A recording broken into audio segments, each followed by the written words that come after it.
భయపడొద్దు, భయపడద్దు. ఎన్నో క్రిస్మస్లు నీ జీవితంలో దొర్లిపోతూనే ఉన్నాయి. ఎన్నో శుభ సందర్భాల భవిష్యత్తు నువ్వు ఎదుర్కొని ఉండొచ్చు. అయితే ఏదో రకమైన భయమో ఇంకా నిన్ను పట్టి పీడిస్తుందేమో. ఈరోజు ఆ భయం నుండి దేవుడు నీకు విడుదలవ్వాలని ఆయన ఆశిస్తున్నాడు. నేనేదో మామూలుగా మాట్లాడుతూ ఈ మాట చెప్పట్లేదు. దేవుడు ఖచ్చితంగా నీ పట్ల ఉన్నతమైన ప్రణాళిక కలిగి ఉన్నారు. ఆ ప్రణాళిక ఏంటంటే నీ భయము నుండి నిన్ను విడుదల చేయాలని. ఈరోజు ఉదయాన్నే లేస్తూ కూడా ఏదో రకమైన భయంతో నువ్వు కృంగదీయబడ్డావేమో, భయంతో అల్లాడిపోతున్నావేమో, నీ భవిష్యత్తు గురించిన భయం నిన్ను అతి తీవ్రంగా వేధిస్తుందేమో.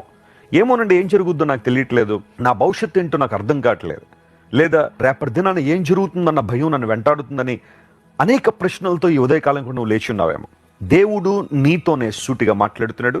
పరిశుద్ధాత్మ దేవుడు నీ హృదయాన్ని రేపుతున్నాడు. ఆయన నీవు భయపడాల్సిన పని లేదు. యేసుక్రీస్తు ప్రభు ఈ లోకానికి వచ్చిన అనేక కారణాల్లో ఒకటి, మనలో ఉన్న భయాన్ని రూపుమాపి ఉన్నతమైన ఆశీర్వాదాలు మనకి ఇవ్వాలని ఆయన ఆశిస్తున్నాడు. లేక